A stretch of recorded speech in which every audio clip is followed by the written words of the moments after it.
Hey, it's Andrew Morgan, host of the Nomcast, the Netflix original movie podcast. Each week we preview and review the biggest Netflix original movies with special guests from the film industry, the music industry, comedians, and of course our fellow critics and podcasters. The Nomcast is available on nomcastpod.com or wherever you get your podcasts, on the socials at nomcastpod, and is a part of the Forgotten Entertainment family. Hi, I'm Mike. And I'm Elise, Hosts of Crackin' One Open with Mike and Elise. a podcast about brews, news, and pop, the history of the beer, What's in it? how it was made, The history of the brewery.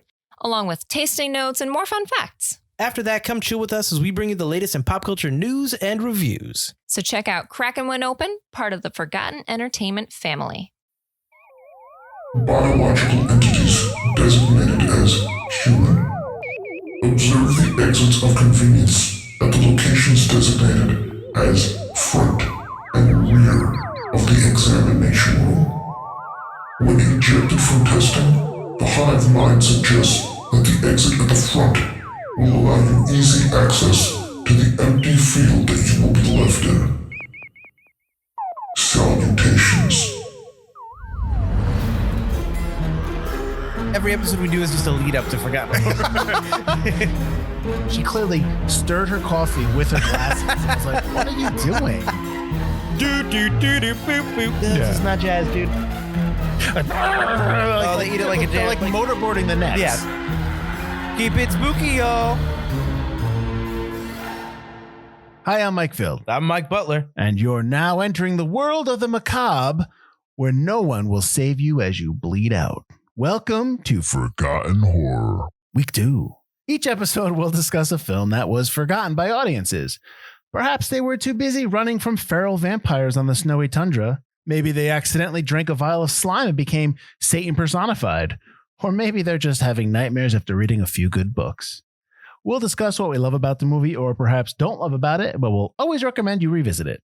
If you're not too scared of our podcast like Jessica, we want to hear from you. We're on Instagram and Facebook.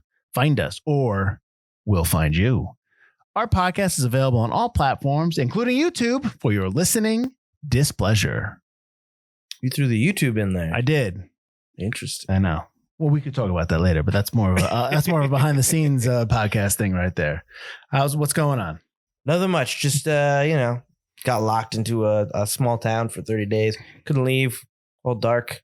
A lot of death. A lot of blood. All dark. A lot of blood. Very dark. Digital blood. Very digital. Very digital. Very digital snow. What are we talking about today? We are doing 2007's Josh Hartnett starring 30 Days of Night. In the far north hemisphere, the small town of Barrow, Alaska experiences a solid month of darkness every year. 30 days to be exact. Though most of the residents head south for the winter, some townspeople remain behind. However, those that stay regret their decision when one year, hungry vampires descend on Barrow to feed. Sheriff Eben, his wife, and a dwindling band of survivors must try to last until dawn breaks over Barrow's month-long twilight. This is 30 Days of Night! All right, so Or as the vampires would say, yeah. Whatever that was not. Okay, 30 Days of Night has a runtime of 113 minutes. It's rated R. Production budget of $30 million. It came out on October 19th, 2007. Well, that was a Friday. Its opening weekend, it did 15.9, pretty much 16 million. Not bad. Domestic 39, worldwide 75. So it made its money back, I would assume. Well, yeah, That's why they made some direct-to-DVD sequels. Ooh. We'll get into all that. Production company was Columbia Pictures, Dark House Entertainment, and Ghost House Pictures, and it was distributed by Sony Pictures Releasing. Came out on the 19th in October. It went up against The Comebacks. Did you see that one? So on George Clooney, the old-timey football No, one? that is the Leatherhead. That's Leatherheads. Comebacks is the one with, what's his name? Packer from The Office. And he's in Anchorman. What the heck is his name? I'm blanking on it. I don't remember. But I know who you're talking about. It's his movie. Like it's like a Bad News Bears update. I don't think I saw that. Rendition, Gone Baby Gone, Things We Lost in the Fire, and then there are a lot of movies that came out this today. Sarah Landon and the Paranormal Hour, The 10 Commandments, not the one you're thinking of. and Into the Wild. And then for a limited release that weekend, you had Reservation Road and Wrist Cutters, a love story. I mean, there are a ton of films. That's a lot of movies. On the 26th of October, which is the week after, which is obviously your Halloween. I mean, this movie obviously came out to, capitalize on Halloween. So on the 26th, you had Saw 4. I couldn't tell you which one that is. I have no idea. Saw always sets up traps and people die. Oh, that one? Okay. Yeah, you had Dan in Real Life, which I'm surprised that came out so close to Halloween, but that is a really good movie. I like that. The Darjeeling Limited. That's a little Wes Anderson film right there. And then in the limited release, you had Music Within, which actually stars Melissa George, who's in this movie. And also Rails and Ties and Before the Devil Knows You're Dead. And then on the 12th of October, which is the week before, you had We Own the Night, Tyler Perry's Why Did I Get Married? Is that the one where the guy slaps his wife across the counter? Do you remember that? Is that one? I don't know if I saw Why Did I Get Married? I just remember seeing that scene when I used to work at the theater, and he like backhands this woman and she goes sailing across this counter. It was really weird. Also had Elizabeth, the Golden Age, which is the sequel to the first one. And then you had The Final Season, Across the Universe, and Michael Clayton, which I love. And then in the limited release, you had Sleuth and Lars and the Real Girl. I'll say this. Go watch the Sleuth from 1970s. I think it was 75. So good. It's a great play. It's also a really good movie. And this Sleuth is an update. And Michael Caine's actually playing the Laurence Olivier part that in the original Sleuth, it was Olivier and Caine was the younger guy. And then in the second part, they did Jude Law and Caine. Yeah. And but I do recommend the 19th. We actually should put Sleuth on the list because that's a really good movie. That's probably a good film to put on the list. With that. Yeah. All right. Make it happen. Make it happen, Butler, who's editing this now in the future. This movie, 30 Days of Night, was directed by David Slade, who did Hard Candy and the Twilight Saga Eclipse. I've never seen, I don't know which one that is. Is it the third one? Fourth one? I don't know. He's also done a bunch of some of the episodes on the Hannibal TV show. I believe he's a producer on that as well. And we love Hannibal, so we'll always mention that. That's right. Screenplay was written by 3 different people. It was written by Steve Niles, who actually was also the creator of the comic, the original comic. He created the comic with Ben Templesmith. But Niles wrote the first screenplay, and he also wrote the screenplay for 30 Days of Night, Dark Days, which is the sequel that Butler mentioned. He also did some TV show work for October Faction. Oh, man, he did the sequel script? Yeah. Now I do kind of want to watch this. All right. Then it was rewritten by Stuart Beatty, who did Collateral, one of Mike's favorites. That's right. Australia, and then I, Frankenstein. And then it was rewritten again by Brian Nelson, who did Devil, Rupture, and some episodes for TV's Altered Carbon, which do you like Devil? Remind me which one that is. M. Night Shyamalan one where they're all in the elevator? He didn't direct that. He only produced that. Right. It was all right. I didn't watch it. I've wanted to watch it. I've seen parts of it. It was all right. I really wasn't interested. I was interested when I thought he directed it. And then when I found out he produced it, I was just like, I'll take a pass. Because I wasn't hearing good things anyways. So that's, gotcha. So like I said, Niles and Templesmith created the comic that this movie's based on. You had cinematography by Joe Willems, who did The Hunger Games. He did a bunch of The Hunger Games, including Catching Fire and a few others. He also did Red Sparrow. And he did the TV show C on Apple Plus. Composer is Brian Retzel. He's done The Bling Ring, Friday Night Lights, and some Hannibal for TV. Edited by Art Jones, who did Hard Candy and the Twilight Saga Eclipse. A lot of these people have worked with, because Slade is going on to obviously do a lot of these movies, and he's brought a lot of these people that he's worked with along the way. And then produced by Sam Raimi and Rob Tappert. Sam Raimi was actually going to direct this film and then opted not. He's produced such movies as the 2015 remake of Poltergeist. He's also done Crawl and Don't Breathe 2, which is out in theaters now as I read this. Maybe not when you're listening to this. Probably out on rental or digital right now. I don't know what their window is. Yeah, 45 days maybe. Rob Tappert has done Time Cop and Darkman, to name a few. All right, so Mike told you that Josh Hartnett's in this, my wife's favorite actor. That is said sarcastically. Well, I yell at her all the time about that. She also doesn't like Ben Affleck, so I said that. I said, come on, man. You got to back off. Hartnett plays Eben Olsen or Olesen. Yeah, Olesen. He was in actually more recently Wrath of Man, the TV show Penny Dreadful, and Pearl Harbor for everyone who loves Pearl Harbor. Melissa George as Stella Olsen. She plays his estranged wife. They're not really divorced. They're estranged, right? They're separated. Yeah. She's in Dark City, the Amityville Horror, the remake. Turistas, and I know her from the TV show Alias. Mark Boone Jr. as Bo Brower. A lot of people might know him from the TV show Sons of Anarchy. He's also the cop in Batman Begins that gets flipped over and tells him to. That's how I know him. Tells him to swear to me. And then he's also in the 2009 Halloween 2. That is the Rob Zombie sequel one, Mark Rendall as Jake Olison. That is the brother of the Josh Hartnett character, Eben. He's in Charlie Bartlett. He's also in the TV show Regenesis and the TV show Tales from the Neverending Story, which I assume is some kind of Neverending Story prequel, sequel thing. Never ending. There you go. Joel Toback as Doug Hertz. He's in Mortal Engines, Eagle vs. Shark, and the Dr. Blake Mysteries. That is the TV show. He's also in the Evil Dead TV show. Excellent. We'll get into why a lot of these people are in a lot of stuff that's shot in New Zealand. Elizabeth Hawthorne as Lucy Icos. She's in The Frighteners. I don't know which part is she in The Frighteners? Is she the mother? She's I want to say that she's probably the mother or one of the ghosts. Maybe one of the people that dies in the flashback. Yeah. But she has a character. She has a character name in The Frighteners. So they gave her a character. That's for another podcast. Underworld, and she's also in Underworld: Rise of the Lycans. Manu Bennett as Billy Kicka. He's in the TV show Arrow, so I'm sure Butler knows him. That's right. He's also in the Hobbit trilogy and the Marine. Was he the one in the beginning that finds the burnt cell phones with him? In which one? In this one, in 30 Days a Night, when they find the burnt hole. Yeah. Okay. He looked like The Rock. Is that on purpose? I don't think so. Oh, excuse me. Dwayne Johnson. I apologize. Amber Sansbury as Denise. She's in the TV show Hex and the movie The Ferryman. And then you have Ben Foster, who's creeping it up as usual, playing the stranger.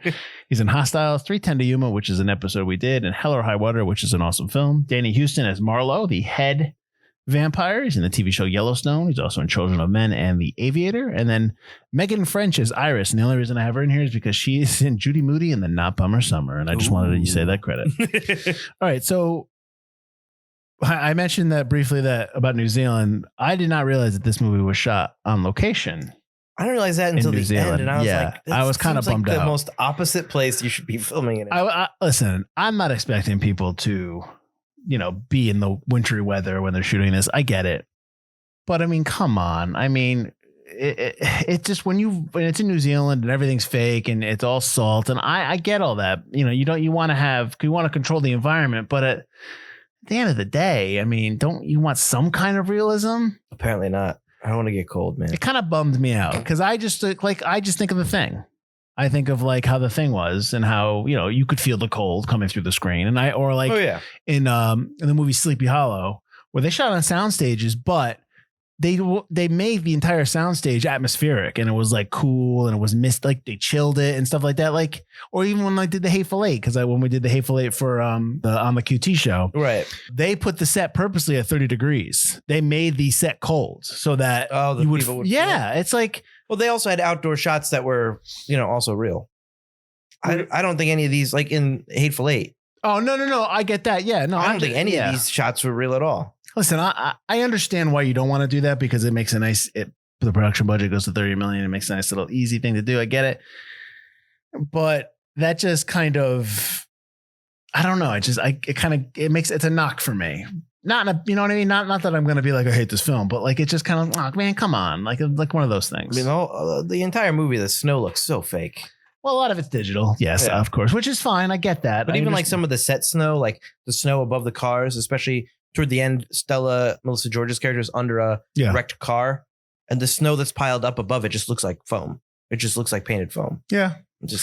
So this first thing I want to start off is that this film takes place in Barrow, Alaska, and that is a real place.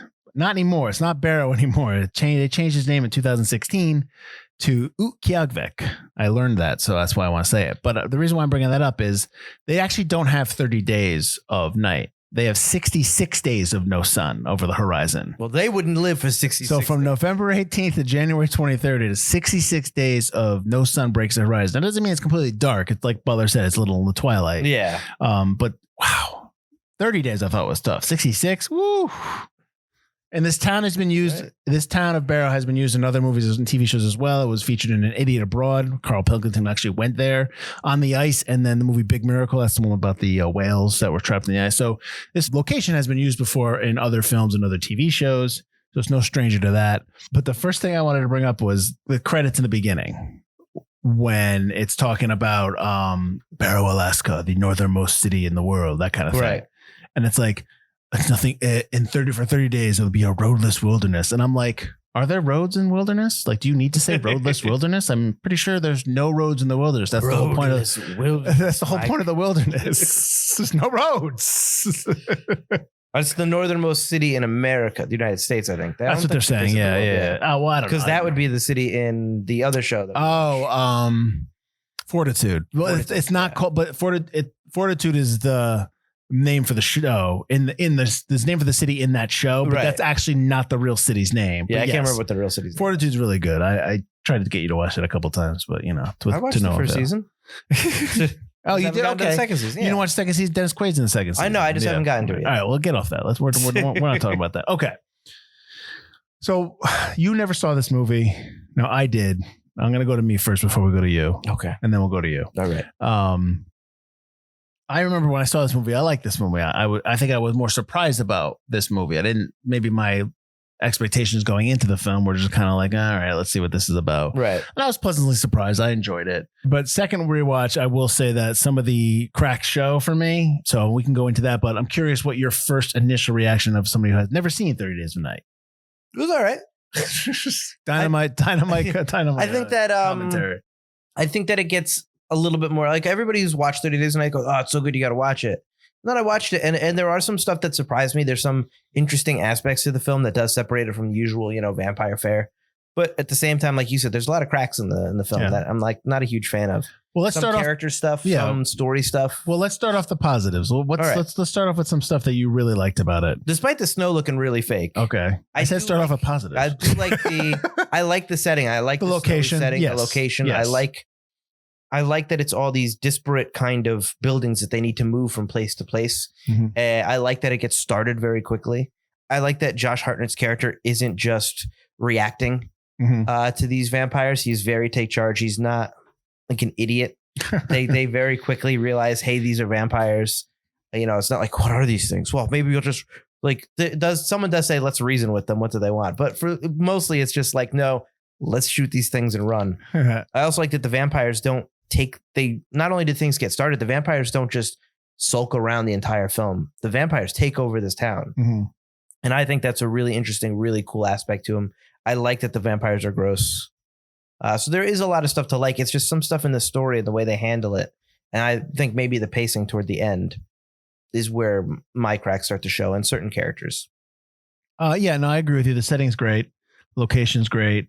Just I think the biggest, I guess, if there is like kind of like not a log line, but maybe like, I guess a log line of what I think of this film is that the concept for this movie is really great. It's got great potential. I just think the execution kind of just falters a little bit. I think there's whether there was concessions made while you're shooting it or whether, I know we said we'd be positive, but now we're getting negative. Whether they just made choices, just the way their style of choices in terms of acting style or direction style. I thought there was a lot of stuff on the screen that was tense, but it was shortchanged. I thought there were a lot of moments that could really still be mined for the tension, and then they just get right to the action.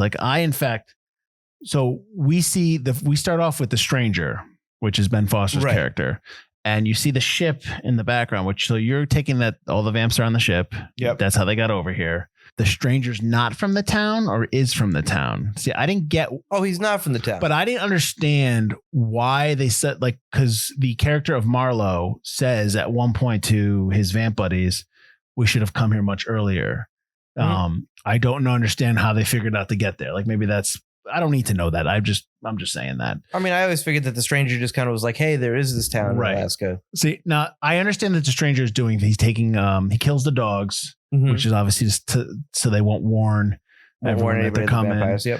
He destroys the cell phones, but I would assume he'd have to steal the cell phones from people, or he just destroyed random phones. I didn't get that. Yeah, that I didn't really get. I didn't understand that.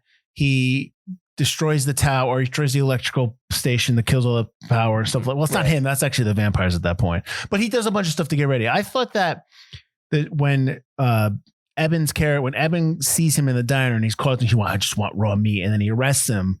I thought I wanted that to be a little bit more spaced out. I thought that the stranger stuff should have come much earlier in the movie, where they capture him, he causes a scene, gets all the stuff done, causes a scene, and then he's in the jail cell because he's like, oh, they're coming.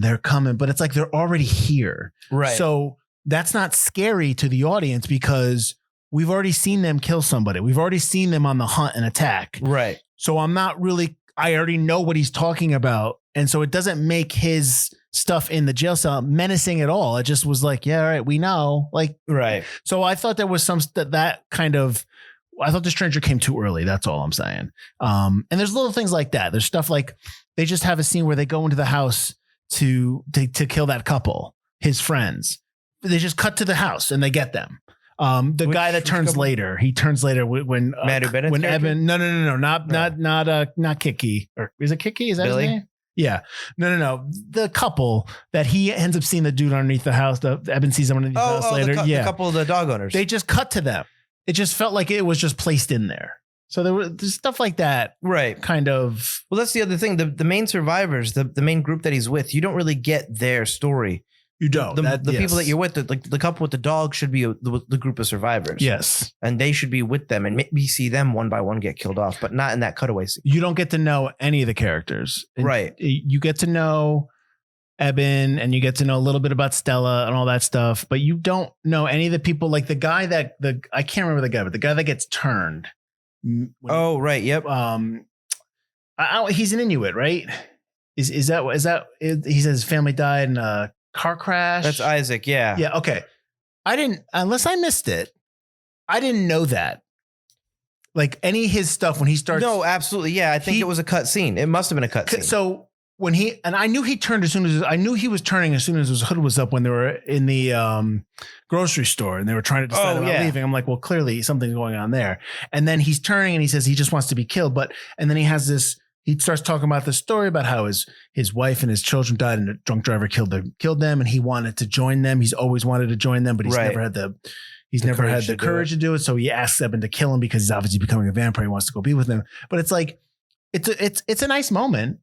But I don't know that until that moment, and that's too soon. I think his line starts. Too late. You know how they left. Yeah, and it's like, oh no, I don't know how they left. Yeah, so it doesn't make any sense. And you don't. And the character of Billy Kitka, not Kitka, you find out that he shoots his wife and two girls, right? Because he doesn't want them to suffer he doesn't want what to happen to them what's happened to everyone else, right? But you never meet them, right? You never meet them. You just know that he wanted Stella to stay with them while this was blowing over, while he tried to patch things up with Eben. Right. And you don't know anything about it. The fact that we even go back to Billy is pointless. His character's reintroduction is so absolutely stupid and pointless. My note for Billy is like, why do we bring this guy along? Because he leads the vampire to them. Yep. He is and he's just completely, he's helpless. He's completely helpless. He's useless. Yeah. My note was he sucks. He does suck, which is too bad because I like Manu Bennett a lot. He great on Arrow. One of the best parts of that season, or one of the reasons that, Arrow, I think, did as well as it did. But he's super underutilized here. Like, he's supposed to be his partner, Eben's partner, in the police force and stuff. So Billy's dead. Why don't they just go into Billy's house and find out that Billy killed his family and killed himself? Yeah, well, and that just kind of upsets Evan. That would be more effective because that'd be like, oh snap! So it's not only the vampires killing people; it's also the fact of what the vampires are doing is causing this as well. Yeah, that'd be more powerful than Billy being a bitch. Well, in the story, Billy he kills them and he's going to kill himself. So the gun jams, so he can't. So he failed, but. You look in the horror on the face of like Eben and Stella, and like we don't have that horror because we never met his family. Yep. So it's sad, but we never met them in terms of in the story. We're like, oh, there's his kids. He loves his family. And, so we can't even have anything to relate to. So there's a lot of stuff like that. There's just development of characters is it's like it's glossed over for time. It is. It's glossed over because obviously people are not here for that. People are here to see the vampires. But I should care about the characters that are dying. Oh, no. That's I what get separates that. good horror from bad horror. I get that. Yeah. I wouldn't say this is bad horror. I just think absolutely. Yeah. I think that it missed out on some stuff. But let's get to the vampires. I know they made up the language. The note I had was that the language was. Let me get to that note. So the vampire speak is completely original language created by a linguistics expert in New Zealand. So they made up that language. I don't know what they based it on, but they made it up. Probably vampire clicking or bat clicking, I'm sure. My question to you is, why do the vampires shake when they drink the blood? Like, why do they shake their heads? Like, so every time that they like get down, I mean, You can't see it because of the podcast, but they're like they eat it like a they're like motorboarding the necks. Yeah, that was one of my notes. Is they are the sloppiest eaters. They are so sloppy with their kills, the way they take their victims. It's like, how have they been hiding for centuries? I don't understand this. They're awful, and they always just emerge with terrible fruit punch face. It's just, come on. Yeah, I guess so. In this movie, Marlowe is cognizant of making sure that they destroy everything and that no one knows. They stay hidden. Yeah. I guess in the comic, there's a character called Vincent, who is actually the head of them. Mm-hmm. And I guess they go off and do this. And he, from what I read, he goes to stop them to keep them from being found out. Like, so there's stuff he's like not so happy that there's something like that. Gotcha. Yes. So, but obviously that didn't translate to this version. Maybe that wasn't the original script and they just said, nah, forget it. The scene, one of the scenes I like, obviously, is when there's ultimate chaos in Barlow. Right. And you have that aerial shot moving over and everyone's getting killed. And it's nice, but it's digital. And I get it. Oh, sure. It looks like a video game. It looks like a top-down video game. But it's fine. It does. It absolutely does. It's good. But then the next shot after that is they get to the diner. And the group of people are in the diner and it's silence outside. Yeah. I'm like, how big's the town? And like, I had the same thinking. Yeah. And then Josh Hartnett gets there perfectly fine. His brother got there perfectly fine. So Eben and Jake, it's just, I don't understand. Yeah. Where they are. It seems like a small town, but it seems like this diner is not near that center of town. But the first establishing shot of the town, the diner is in the center of town. The town is overrun by vampires when it's not convenient for the people that the main characters be moving around outside. Yes. So we alluded to the fact that, one of his friends, the couple that has the dogs, they're just randomly attacked. And you find out that he sees his buddy. He's down underneath the house and he's calling to him. I can tell he's turned. I already know he's a vampire, but apparently Eben does not until he's face to face with him. Well, it's the first time he's ever seen anyone turn. They don't know anybody can be turned yet. Yeah, but he's seen the vampires. Yeah. He knows what they look like. I thought he was just cold. I didn't notice from that far shot that he Well, regardless of that, because he just looked gray, like, oh, you're freezing. Okay. My point there was that they have this huge fight and they're loud. They're not they're super quiet. loud, yeah. And it's like, nobody hears this. The whole place is overrun by vampires. And everyone is pretty much dead. They're looking for people that vampires hearing is is great until it's very convenient for it not to be great. Stuff can happen until they don't want it to happen. That kind of was just like, all right. Same thing with that in the house. Like any movement might set them off, but not this whole fight. Old guy coming down in the fight and her knocking her head against the thing. Speaking of the old guy, the father, do you think it's now a cliche now that when you have an older character in these type of films that they have to have dementia? Yeah, they have to absolutely. So to cause a problem, why can't they just be an asshole? Why can't they just be a straight up jerk off? And they're like, I'm not staying here. Screw this. Let's go. I'm out of here. Yeah. But he's got to be somebody who's confused. And it's always confused. It's almost like I want the grandma from Dante's Peak back. Some of it. It's like, it's always like, oh no. Cause they had, it's the best scene in the movie. It just doesn't make any sense. And then in that same scene, the son of the old man, he hits Stella, he shoves her. She gets knocked in the head against the corner of a chair, I think, or a stool. Yeah, big time, like hard. That wakes Eben up, and yet the next scene she's perfectly fine. There's no bruise. There's no nothing. I thought something was going to come of that. Oh, she's knocked out and the vampires are coming in, but nothing. And I'm not saying you need to know what happened to the old man. You assume that he gets eaten, but you don't see it. You never see any of that. You see the other guy run. You see the other guy who clearly at some point stops being afraid of the vampires. He's looking for his father and he's just out and screaming in the middle of the street. I mean, what did you think was going to happen? I mean, come on. Where is your, at some point, your self-preservation is going to kick in. Your flight or fight reflex is going to kick in. You're not going to just openly walk out in the middle of the road knowing that if you're screaming, you're going to get eaten. Yeah. It doesn't save your father. It doesn't help anyone. It's much more dramatic if you know that he's getting eaten and you can't go out there to help him. That's much more of a dramatic or a moment to have rather than just, I mean, you're out there basically like, okay, it's time for you to die. That's what it is. What if he's silently looking for his father? Sure. Finds his father and his father has turned and his father ends up beating him. Right. That would be more interesting. Another thing I think was wasted was obviously for the UV light scene, you find out that Eben and Jake's grandmother has cancer. Yes. And so she's growing pot with UV lights and they find out, UV lights do burn vampires. But I think it would be more interesting if they didn't eat the grandmother because she has cancer. Yeah. You know, that's what I thought the plot was going to be toward. Not just like, oh, UV lights, I've got them. Because in Barrow, Alaska, they should all have UV lights because that's a treatment for not seeing a lot of sun, especially in Alaska. Yeah. I know that from the TV show Northern Exposure, by the Nice way. show. But they had the glasses with the UV lights. So they have UV lights around. Yeah. We didn't need that cancer thing. That could have absolutely been a different plot toward what the vampires wouldn't choose And somebody. correct me if I'm wrong, but they never show her getting eaten, right? You just See all the blood and all, not even but body. they never show the body. So Which you is assume weird, they 'cause devoured her whole? Yeah, they've left every other body And around. then the stranger's gone too. Like his body's gone too. They kill him and After then he's they not kill there. him, yeah, you don't see him. So I thought they maybe turned him and he'd appear later. Who knows? You get nothing with that. They're just gone. He's completely wasted. Oh, what people will believe. And then they snap his neck. yeah. And Back he's to overly gross. yeah, I know. My note is like there's something special going on with Ben Foster's teeth in this movie. It's like what is And then he foams why? at the mouth for no reason. Well, he's supposed to be Renfield. Like that's the whole thing. absolutely. Yeah. Back to the vampires. Marlowe says that it took them centuries to make people believe they weren't real. Like Right. it's like, but you couldn't learn English in that time. You couldn't. Oh, he speaks English a little bit, but not very well. You couldn't become civilized. You couldn't like find a system to get blood without leveling entire towns. Like you couldn't just like. Well, I think this is the first time they've leveled a town. No, I think that's why they're reveling in it. But it's like. Let's see. Then I okay, fine. But maybe there's stuff that I don't know about. Maybe you know what I mean. My Like, whole thing though is, do they always eat people like that? Because then how do they say? there's no way. I know they burned the town, but it's like you left bodies in the middle of the road, so those aren't getting burned, and Right. people can still find human remains. So it's I know we're being nitpicky there, but you know, It's still something you want to. I don't know.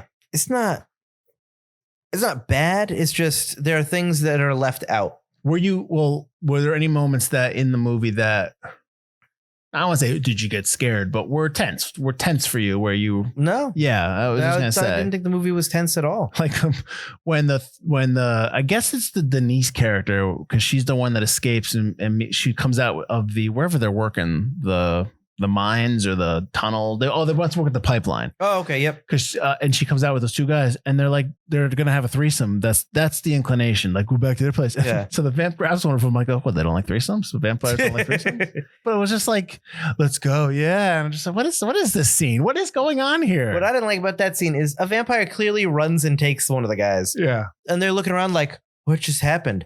Someone ran and took your friend. That was clearly somebody running and taking your friend. It wasn't a quick shot of like, oh, he disappeared.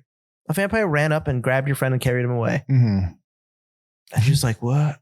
You can go get your friend. Yeah. So the ending. At the end of the movie, you have. All right. Well, all right. That answers my question.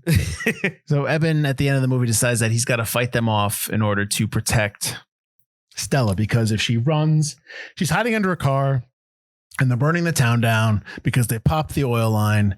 And I would assume, I don't understand why nobody's talking about the fact that isn't the fire going to skip up to the oil into the oil line and then burn off everybody in the oil line? Like they pop holes in it to burn the oil. I mean, I would imagine, yeah, if no one's there to do the shut off. But I would assume that the fire is going to follow the oil back to the source, which is the pipeline, and then ignite everything that's in the pipeline from Alaska down to wherever it goes.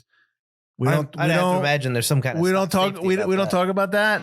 That doesn't But involve vampires. Regardless of that, so she's trapped in this, and he's like, if she leaves, she'll get eaten. If she stays, she'll burn alive.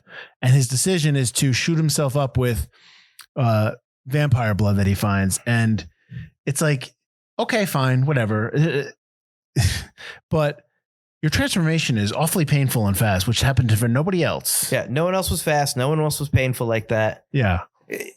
And also, everyone else got scratched or injured. Yeah. No one else got blood injected into them. Yeah. It's just such like a leap of faith that that's going to work. Yeah. And like you said, it's so fast. Yeah. So And fast. and yeah.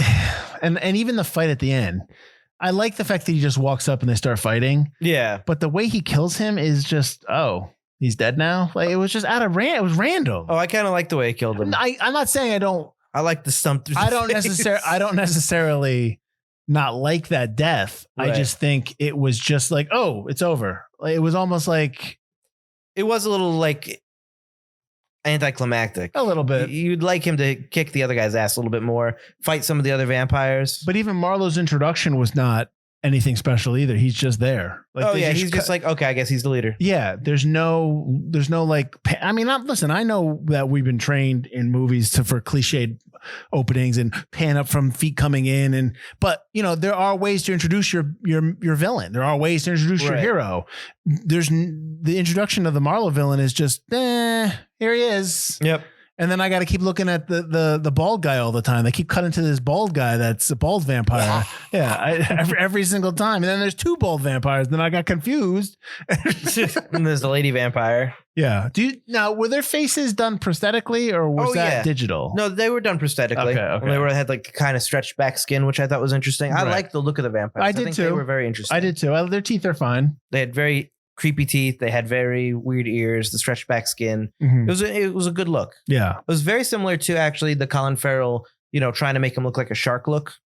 From Fright Night. Oh yeah. And a little bit more subtle, but yeah. Okay. Yeah. That makes sense. Which I kind of like. It's something a little different. But not like the Twilight sparkling vampires, and not like Buffy vampires or even Buffy vampires are just like almost Buffy vampires, and we're talking about the Buffy the Vampire Slayer show is almost like minor Klingons. Like that's how they look with their heads. Yeah, exactly. So no. I think that makeup took like 4 hours. I can't imagine what this makeup took. One of the things I like that there's a little kid vampire scene, and I like that there's two of them though. Oh no, there's not. I'm sorry. The other kid's just a kid. Yeah. But I don't like the scene where it's so corny when she's eating the lady. Yeah. And then she goes, I'm done playing with this one. Yeah. I'm just like, none of the other vampires get like that cheesy kind of Freddy Krueger vibe. Why are you giving it to the kid? Yeah. Like, come on. Because it's a kid. Because they think it's a kid. It's creepy. It's not creepy. It's stupid. Yeah, I know. Being a kid is creepy. That line is stupid. And I thought having one kid vampire and then having the other kid who's covered in blood, I thought that was just kind of like, okay, now there's two kids. I was just kind of like, eh. Well, I liked the fact that you didn't know if it was a test like before or if the kid was a vampire. But my thing is like, how long did they survive? And where is she coming from? She's coming from some station house. She wasn't coming from a house. Well, I imagine the vampires are probably keeping some people to use as here's food over time. Here's the other thing. All the vampires are together until we don't need all the vampires together. We have the one vampire chasing the girl. I also thought it was very convenient that they never found anybody. Yeah. In any of the things 3 days later. It's like, the days 3 days go by quick. Yeah. Because it goes from to 7 or 8 and then it goes to like 28, 27. And I'm like, what? Nobody's got a giant beard. Nobody stinks. We're not talking about how we're, you've been in no one's grown facial hair. You've been in this they were in the grocery store for 2 weeks. Yeah. That's because they jumped from like day 7 or 8 to day 28, 27 or something like that, right? Yeah. You've been in this grocery store for 2 weeks. At this time, the vampires did not do a sweep of the entire house. The entire town. Like, they must have done it at least 10 times since then. And they're not hiding anywhere. They're not in a basement section. Like, I could believe it if they're in the grocery store and there's a fallout shelter down below and it's underneath the floorboards. Right, like the attic was a secret attic. Yeah, I get that. But like, you're in the wide open grocery store. We're supposed to buy it. You're in there for 14 days without incident. Mm-hmm. That's the thing. You can nitpick any movie. You can. Sure. And you can find maybe one or two and that's it. But like, there are countless holes in this movie that they're too hard to ignore when they're all put together. And yet again, I still enjoy watching the movie, but I don't, but upon second rewatch, I think if it's on TV, I'd be like, this is a good one. We can watch this. This is fun. Let's just watch this. Right. But I can't really give it the same gravitas as I would maybe something like we watched last week, like Prince of Darkness or something like that. You know what I mean? Because Prince of Darkness doesn't have quite as many holes. But that's the thing when you're dealing with like an absolute, like a vampire. That's what things I love about Evil Dead. You can do anything and I'll believe it. Okay. Sure. But because it's otherworldly power. Because the blood and the gore and the action is funny and it's good. It's you know what I mean? Like, right. And also with more supernatural, you have established vampires that are just creatures. Yeah. And it's just like, I don't believe it. And it's just survival. Yeah. They're not in the church in Prince of Darkness for 30 days. It's one night or 2 nights. Yeah, I think that. Yeah, exactly. It's too much time. Yeah, agreed. I mean, I know you want the sunrise because you want that scene with Josh Hartnett disappearing into ash. I like that. I like that your main character sacrificed himself. I like he turns to ash and it's painful. Mm-hmm. Like, it's not like this nice. Oh, I'll just go to sleep. Like, it sucks. I like that ending. I do really like that ending. But you're having them survive for 30 days so that you can have that ending, where I think they could have taken the vampires out without waiting the 30 days. Yeah. Like, you could have done that be 2 weeks, make it 14 days, and then Josh Hartnett shoots himself up, kills the main vampire, and they all leave. Yeah. Yeah. And then maybe he gets UV lighted to death or maybe he leaves. He goes back to the ship and he's gonna, you know what I mean? Like Josh Hartnett leaves them. Life. Right. Yeah. Something like that. Yeah. Agreed. No, The sunrise scene is nice, but you don't need it. You don't need them to live for 30 days. So since you mentioned the sunrise scene, and I've already mentioned the sequels, I'm pretty sure they redo the sunlight scene for the opening of 30 Days a Night, Dark Days with 2 different actors. So they do so there's a sequel to this called 30 Days of Night, Dark Days, and it's the Stella character, and I guess she goes to LA and she meets up with like Walt from Lost and a bunch of other people. There's a bunch of people in this movie and they're hunting vampires. That's pretty much what it is. There is a prequel miniseries that came out on fearnet.com and Fearnet on demand called 30 Days of Night, Blood Trails, and that was released in 2007. So it was released before 2010 one, but obviously, FearNet's not around anymore because now NBC bought it up and they engulfed it. You can't find it anywhere unless you find it on YouTube. It's not on Sci-Fi because when you type in fearnet.com and you hit it, it takes you to Sci-Fi. Yeah. There was also a sequel miniseries called 30 Days of Night, Dust to Dust, which was released in 2008 on fearnet.com and Fearnet on demand. Fearnet, really liking that 30 days. again, you can't find these anywhere. But so I guess the Dark Days and 30 Days of Night, Dark Days is probably the only sequel or only ancillary content to this movie that you can probably find, and I believe you can get it on Amazon. I told you Bubba, can get it on Amazon. You can rent it. I told Bubba I was really seriously considering watching it, and I was glad it wasn't free. Like I had to pay for it because I might have watched it because I don't know how good it is. It didn't entice me. It's max of TV movie. But it's got the original writers, and I'm like, it's fine. It's based on the comic, so the comic is that story as well. Okay. So, and obviously, you know that you're more of a comic guy than I am, or I guess it's a comic, maybe a graphic novel. I'm not sure. Graphic novels. That's fine, but yeah. So take that for what if you liked this movie and you're like, oh man, I want to see what happens to Stella, played by a different actress, then check out 30 Days of Night, Dark Days. Well, while we're nitpicking, because I think we should do some more positive stuff in a little bit, but when I tried to start off positive and you went right to negative, so I went with the flow. When the hermit, the guy who doesn't want to hang out with anybody, goes to sacrifice himself to save Edmund, which I didn't understand. Yes, come on. I do really like the scene, like the chopper going through and chopping everybody up. Yeah. I thought that was awesome. Even though I thought it was broken, I thought it was stuck. Well, that's how she got into the accident in the first place. Because the guy said the stick was stuck or whatever. The brakes were busted. Yeah. Yeah. So they fixed it. Well, if you notice, he doesn't brake. He just crashes into that hotel. Right in the house. Okay. All right. I'm wondering how they got it into the town because it was miles away. I don't know. But beside the point, they're chopping up vampires. I'm into it. I'm digging it. Digitally. Whatever. He crashes in a hotel and he's got this dynamite. Yeah. His plan is to blow himself up in the hotel for no reason. You know how I feel about it. It's a sacrifice for no reason. I know. It's so in movies and TV shows, it's so easy for people just to like off themselves for the greater good, which is not. Yeah, I know. Not only is it dumb, you got dynamite. It's got a line. You could get out. He drops it and like. There's a box of 20 sticks of dynamite. Yeah. He is right underneath it. And he survives. He survives the blast with almost no problem. That is dumb. Not only that, his whole thing is to kill the vampires, right? And he doesn't. They're all getting into the hotel. He waits till the first one enters and blows it up. Yeah. He doesn't wait for them all to. He kills nothing. Yeah, no. It was a dumb plan. It was only so that they could save the main characters.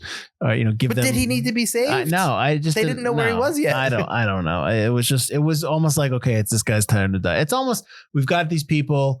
We're gonna whittle it down to 4 at the end, which is fine. Most horror movies do that. Yeah, no, I get that, but like you have to hide that formula. You can't just be so blatant with it. He literally says it's my turn before he goes out. All right, here I go. Actually, that's actually true because that's when what's his face Isaac says. Actually, it's 5 survivors. Oh, right. When he has to go. You all know me. No, we don't. We don't know you at all. How about I did not realize that the night shots were day for night. I didn't know that. That's another thing I forgot about. I didn't realize Really? about the process. A lot of the night shots were shot day for night. Makes sense if it's twilight Yeah. kind of thing, but it's not though. It's really, they make them really dark. It's really dark for most of it. Yeah. I also thought there was going to be a bigger payoff with the garbage chute. Oh, in the... Well, did they foreshadow it at the beginning when he Oh. goes, somebody's been messing with my garbage? He just throws the dude over. And he just, it's Manu Bennett's character hitting bald guy Yeah. and throwing bald guy into the garbage. And that was it. And losing his hand, obviously. The, what do they call it? The chopper? The chopper or whatever. Something, yeah. But it's like, I really was like, okay, as soon as they showed it, I was like, that is super, super overt foreshadowing. Yeah. Oh, yeah. So as soon as it appeared, I turned to Elise because she was watching and go, well, that's how they're killing the main bad guy. Yeah. And then they didn't. And it pissed me off because they just kill a minor bad guy with it. So it's still foreshadowing, but for a nothing Yeah. character. And then I didn't understand why he didn't just tip Billy over after he chopped his head. He couldn't even chop his head up. Just tip him over in there. I was waiting for Yeah. the same thing. Why? I know why he's there, so you can inject his blood to into get you. the But blood, yeah, yeah. just tip him over. Yeah. I actually thought Billy was going to jump into the garbage chute, I thought so too. and he didn't. I thought when he I forgot. I forgot what happened, and then when he just knocks him in and he cuts his hand off, I realized, oh, I know what happens. Yeah. But yeah, no, I thought he was just going to go in with him. So this movie was released on DVD, Blu-ray, and I guess what's UMD for PS Portable? What's UMD? What is that? It's a digital. Yeah, so It's it a was on digital PS thing, yeah. PlayStation Portable on February 26, 2008. Oh, UMD for press. That's the little mini disc Okay, that I had. Yeah. So it was released on 2008, February 26. Its revenue only for DVD alone was $27 million. Wow. So yeah, so that's not bad. I mean, it made. I can understand why you got sequels. It made money. Oh, absolutely. I mean, it's not a bad concept, and the movie itself is fun. No. It's just it has a lot of holes. Oh, of but it is course. cool to watch these vampires killing this town. It's a different kind of movie. It's fun. It's quick. I will say it's very quick. It is very quick. There's just a lot of stuff that you want more of, and I think that's also partly because part of it's good. Josh Hartnett does a good job. The vampires are pretty good. Danny Houston's good. Danny Houston's really good, even though I hate their language.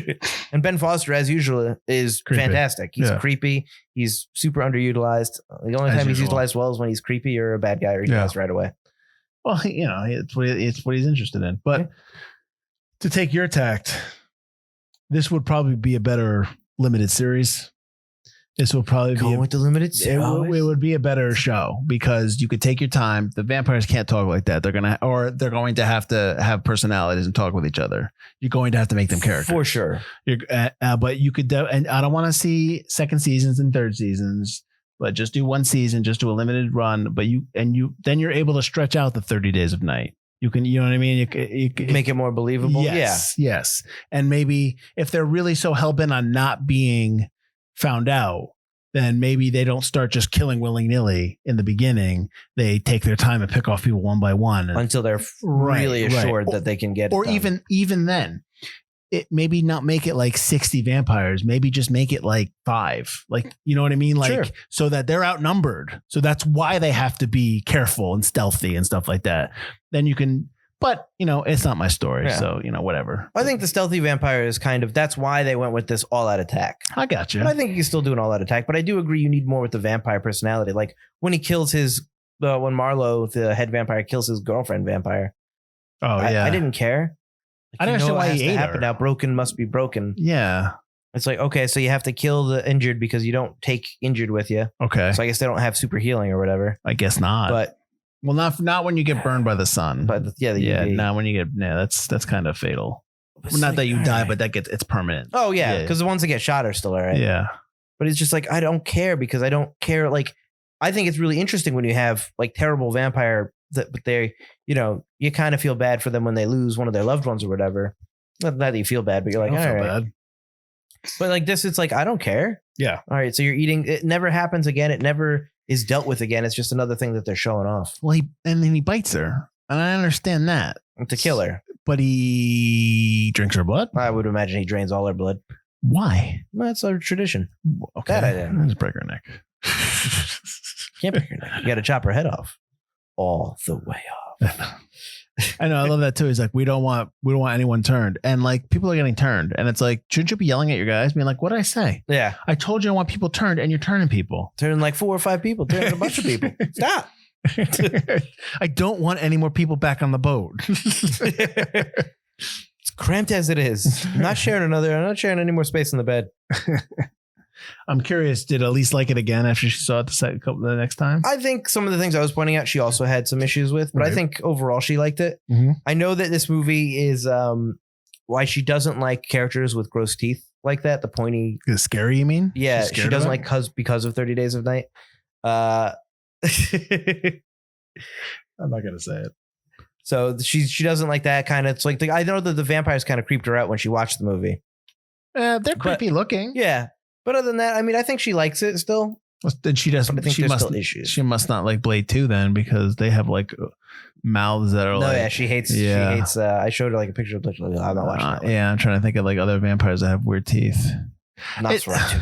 Yeah, but like those vampires' teeth, it's like those aren't conducive for drinking blood. It's just they're conducive for tearing.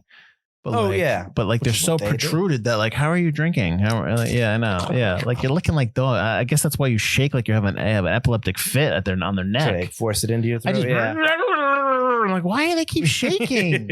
Like you can't be drinking anything, and they're quick too. It's like you're done. You're done. You didn't finish that body. Are you kidding me? There was so much more meat left on that bone. So why do you think it was forgotten? Like we like to ask. Well, I think it was very popular when it first came out. I mean, why are we? Well, yeah, actually, I should rephrase that, because you could make a case like, no, it's not forgotten because it made money. So why do you think we're saying it's forgotten? I think we're saying it's forgotten because I think it's kind of out of the cultural zeitgeist right now. I think it's not necessarily something that people keep going back to. I think it's too new to be a classic. It's 15 years old or whatever. 15. Or going to be. Yeah, my God, we're old. Yep. But it's still got a little bit of newness to it, I think, in the way it's filmed and the way it's shot and the way it looks, that it can't be considered a classic yet. And at the same time, there are other vampire things that have come out since and other horror things that have kind of overtaken it. I think Josh Hartnett, were he still a megastar, if he stayed in Hollywood, maybe, which he didn't want to, which is good for him. Yeah, no, I've liked his choices ever since he's kind of left a Broken little off bit. Of Yeah, and does his. I've actually liked his choices quite a bit. So, but I think if he was a bigger star still, this movie would be. Although he's in the next, not to cut you off, but he's in the next Guy Ritchie film. Oh, is he? Yeah, oh, that's cool. Yeah, go ahead then. I think maybe it would do better. Melissa George is obviously not a huge actress. But this is not pulling people. You don't need big people. You don't need big people. People are not for the. You're not coming to this movie because the who's creepy in it. monsters. Right. Yeah, I think people know of this movie, but I think that nowadays I don't think a lot of people have seen this movie or have not really maybe returned to this movie. It's not something I see on TV very often. I don't. Yeah, what's funny is every time we do something, we always see it on Stars after. So I'm waiting to see. Maybe. Stars guy, you're gonna have it on there, aren't you?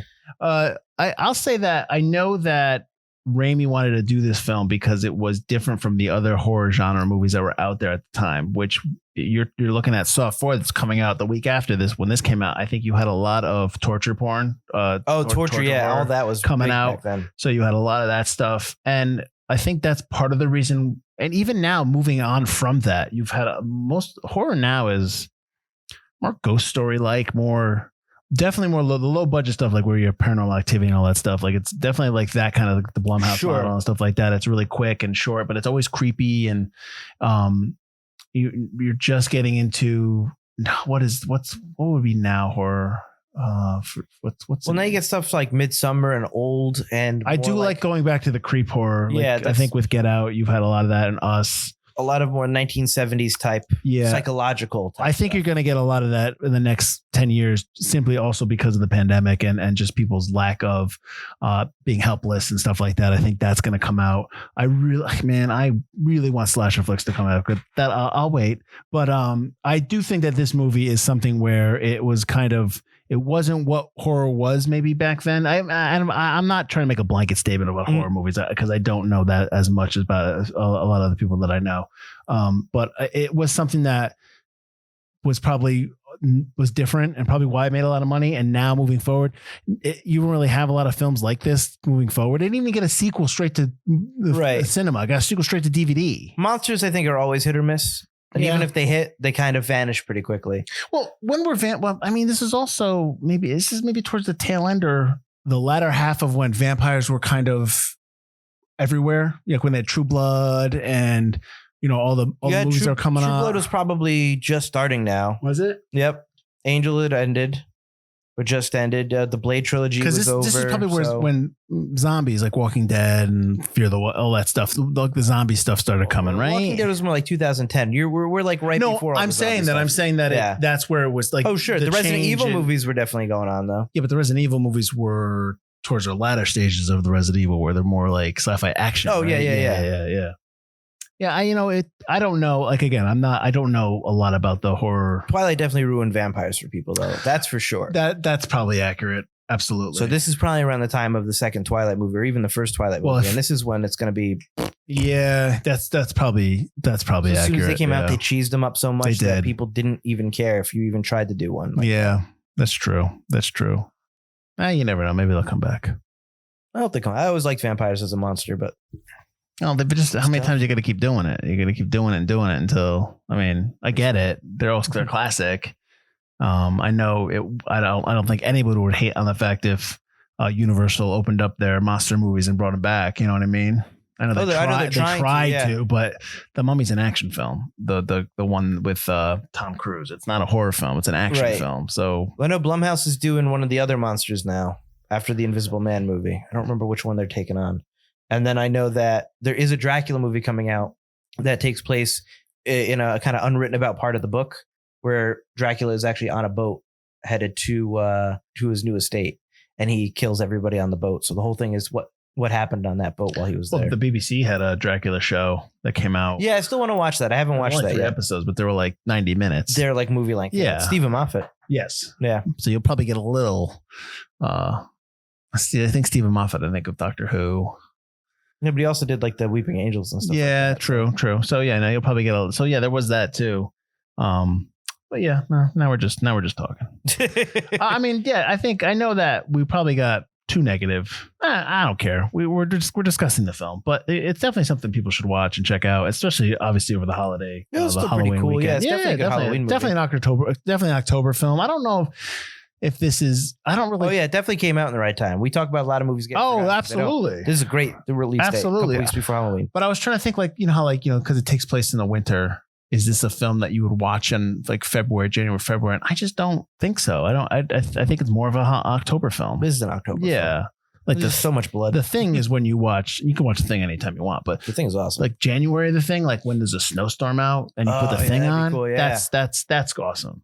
That's a movie that you would watch. The Thing is so high budget and the special effects are so cool though that The Thing is also a summer. The Thing is a summer film. And when I say The Thing, I'm talking about from John Carpenter's I'm not talking about the remake, reboot, redo. Are you talking about the 1952 original? I'm not. That's the original. And that's one you can watch as well. But I'm not talking about the one that came out, I don't know how long ago, 10 years ago? Probably at this point. I don't want to talk about it. Where are they going to find us? You can find us at ForgottenCinemaPodcast.com or ForgottenEntertainment.com, as we are part of the Forgotten Entertainment family.